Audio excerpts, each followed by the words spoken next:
Salut les archis. Alors, 5 erreurs pour cet épisode numéro 1, 5 erreurs à éviter plutôt pour les jeunes architectes entrepreneurs. Voilà. Se plonger dans le dessin. Se plonger dans le dessin alors qu'on vient de signer un contrat. Alors oui, c'est ce qu'on a fait pendant toutes nos études. On a foncé sur les maquettes, on a foncé sur les croquis. Malgré tout, l'énoncé du corps professoral restait relativement sommaire.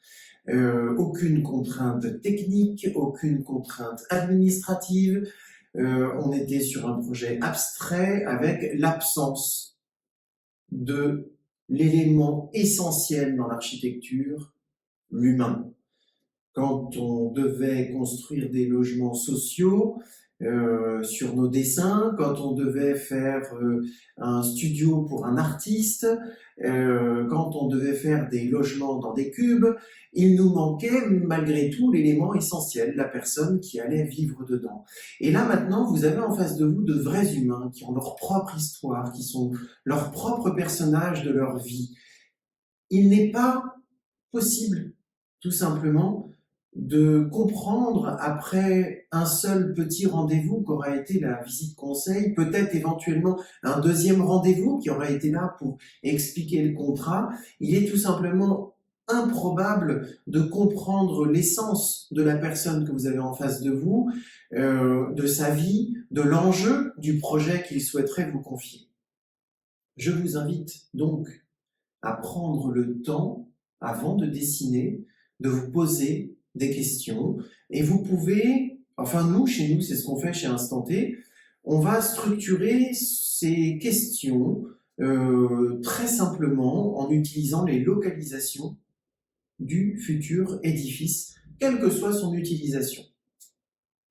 Donc, prenez le temps, alors vos clients, vos maîtres d'ouvrage, mais il faut se décomplexer au niveau du mot client, vos clients vont peut-être être surpris au premier rendez-vous en disant « attendez, nous on pensait qu'un architecte ça faisait des plans, que ça faisait des dessins, qu'on allait parler de volume, d'espace, même s'ils n'ont pas ces mots-là. » Prenez très sérieusement le temps de passer par cette étape de réflexion avec le client, peu importe la méthode, mais prenez vraiment ce temps avant d'apporter quoi que ce soit comme dessin. Voilà, donc ça c'était un premier écueil sur lequel le jeune architecte entrepreneur, alors quand je dis jeune architecte entrepreneur, c'est-à-dire vous pouvez avoir 45 ou 50 ans. Si vous vous mettez à votre compte, vous êtes pour moi un jeune architecte entrepreneur. Je pense que ça fait plaisir, non? Voilà.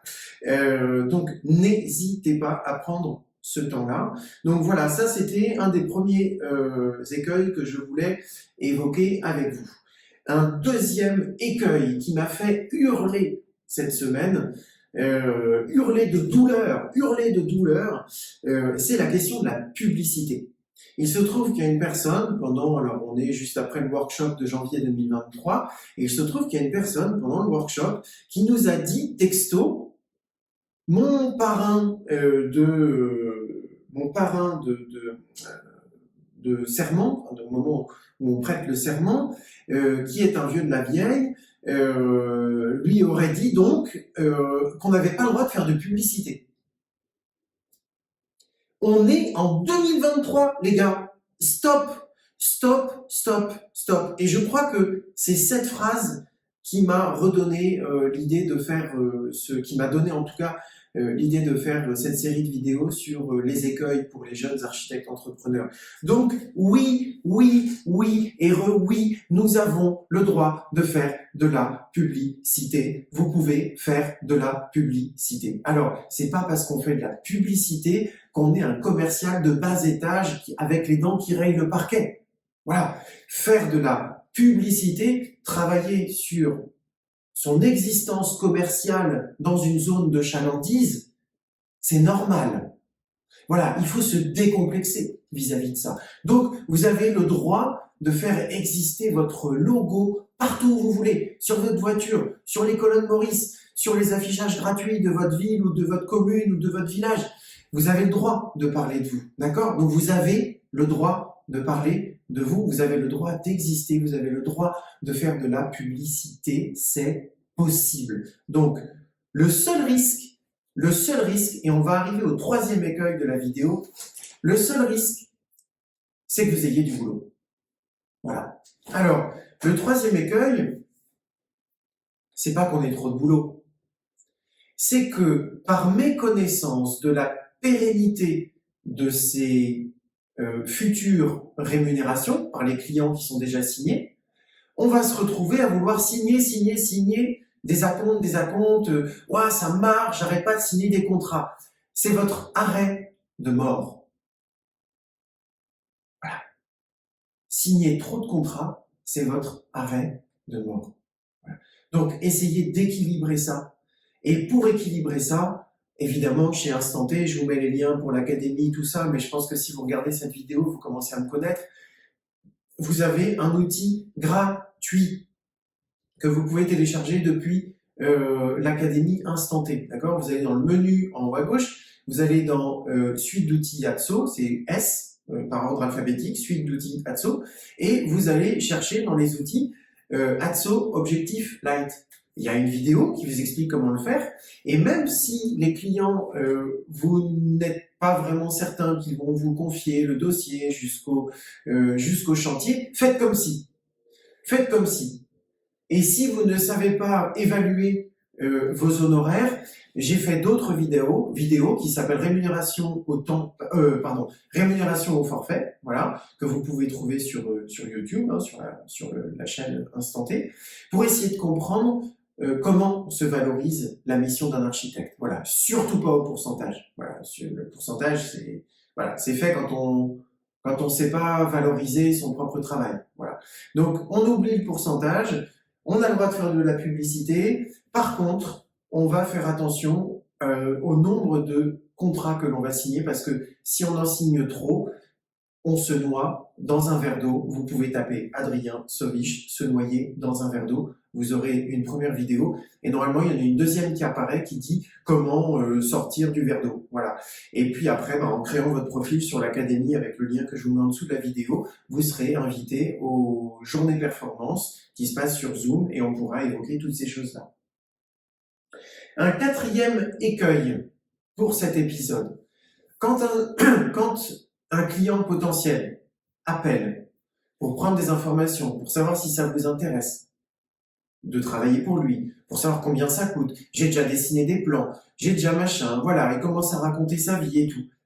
En fait, ce comportement du client, il est absolument normal. Qu'il ait dessiné des plans, c'est absolument normal. On ne peut pas en vouloir aux clients. Bien au contraire, ça veut dire qu'ils sont investis dans leur projet, qu'ils ont hâte de le faire. Donc c'est plutôt très positif. Mais l'écueil du jeune architecte entrepreneur, mon Dieu, c'est de commencer à expliquer ce que c'est qu'un architecte au téléphone. Oubliez. Alors, chez Instant T, encore une fois, oui, c'est la chaîne Instant T, donc je ne vais pas ne pas parler d'Instant T. Chez Instant T, on a effectivement une méthodologie pour accueillir le client quand il nous appelle, lui poser les questions qu'il faut pour se faire une idée globale de ce que demande le client, pardon, j'entends du bruit, de ce que demande le client, et ensuite simplement aller voir le client, donc lui proposer une visite conseil pour pouvoir donner des conseils, en fait, hein, tout, très simplement. Donc, ne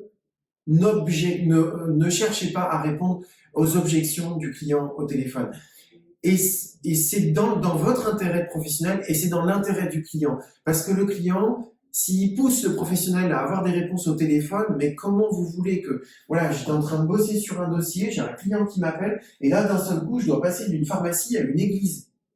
Mais c'est pas possible. C'est humainement, en fait, c'est pas possible. Donc, cherchez une façon, ou venez voir chez Instant T comment on fait, cherchez simplement une façon d'accueillir votre client et de déclencher une visite conseil le plus simplement du monde. Voilà, je viens vous voir et on va faire un bilan de votre projet. Hein. Donc ça, c'était le quatrième écueil, discuter au téléphone. Et enfin, un cinquième écueil qui est où se trouve le vrai prix. Eh bien, mes chers amis, mes chers confrères, mes chères consoeurs, pas de boogie, non pardon, c'est pas ça. Le vrai prix dans le bâtiment n'existe pas. Ça n'existe pas. La seule chose que vous pouvez faire avec un super outil que vous trouvez dans l'Académie Instant T, la seule chose que vous pouvez faire, c'est donner une valeur à une esquisse en date d'aujourd'hui, en ce moment, en date de l'actualité actuelle. C'est la seule chose que vous pouvez vous engager à faire. Mais il faut la faire. Parce que c'est un minimum. On peut pas juste dire je sais pas, on verra au moment des entreprises. Non, ça c'est pas possible. Si vous regardez cette vidéo, c'est fichu. Vous avez plus le droit. Vous avez plus le droit de dire ça à vos clients. On n'attend pas un appel d'offres pour savoir combien coûte une esquisse. Voilà. On fait pas non plus appel à un économiste parce que quand on y réfléchit un tout petit peu plus loin, c'est pas possible en fait. On est quasiment certain de tomber à côté de la plaque parce que le client va faire évoluer son programme. On va pas chercher des entreprises pour faire un appel d'offres un petit peu comme ça parce qu'on est sûr de se planter. Voilà, donc vous avez effectivement sur l'académie un outil qui s'appelle Bordereau Atso Live. Donc là pour le coup c'est payant, mais c'est tellement pas cher par rapport aux compétences que vous allez gagner en suivant ces 3h30 de vidéo. Foncez, foncez, foncez, foncez. Voilà. Puis si vous remplissez bien votre profil sur l'académie, vous aurez une remise pour cette formation. Donc surtout foncez. Voilà. Écoutez, on arrive au terme de cette vidéo. Donc ne pas se plonger dans le dessin juste après avoir signé un contrat, c'est une bêtise. Faire de la publicité. Tu as le droit de faire de la publicité. Attention à équilibrer vos contrats par rapport au nombre de jours travaillables. Et on peut tout à fait s'en sortir en travaillant 5 jours par semaine, 7 à 8 heures par jour, et en ayant des vacances, nos week-ends, nos soirées. Voilà. J'en suis la preuve, et plein de mentors chez Instant T en sont la preuve. Donc vraiment, vous pouvez. Où est-ce que j'en étais? Donc, ne pas se jeter dans le dessin. Vous avez le droit de faire de la publicité. Attention à ne pas signer trop de contrats pour ne pas se noyer dans un verre d'eau. Vous avez la vidéo qui va avec sur la chaîne Instant T. Ne commencez pas à discuter avec le client au téléphone. Un échange téléphonique, quand un client appelle pour la première fois, aujourd'hui chez nous, ça dure un quart d'heure, 20 minutes. On a un questionnaire qui dure entre 5 et 10 minutes selon la typologie de projet. Et puis ensuite, on a une petite explication de texte pour dire, voilà, je vais venir chez vous, on va faire le bilan. Et enfin, dans le bâtiment, le vrai prix n'existe pas. Je vais préciser un peu les choses. Là, on est en janvier 2023, donc ça fait 2 ans que c'est un foutoir monumental sur les prix, mais monumental, ce qui ne m'a pas empêché de présenter des provisions de prix pour chacune de mes esquisses pendant toute la durée du Covid, pendant toute la durée de l'année dernière, puisqu'on arrive bientôt à 1 an de guerre en Ukraine. Et c'est simplement une façon de se présenter vis-à-vis des prix, vis-à-vis des clients. Donc, c'est tout à fait possible. Pour ceux qui ne me connaissent pas, je m'appelle Adrien Sauvy, j'ai fondé effectivement le réseau de maîtrise d'œuvre Instant T. Ma femme m'a rejoint dans l'aventure, on a créé un organisme de formation, on a aujourd'hui tout un réseau que je vous invite à découvrir par l'académie, pour tous les outils, tout l'univers, et je vous invite aussi sur le groupe des Atsonautes sur Facebook, architectes et architectes d'intérieur, vous êtes absolument les bienvenus. À bientôt!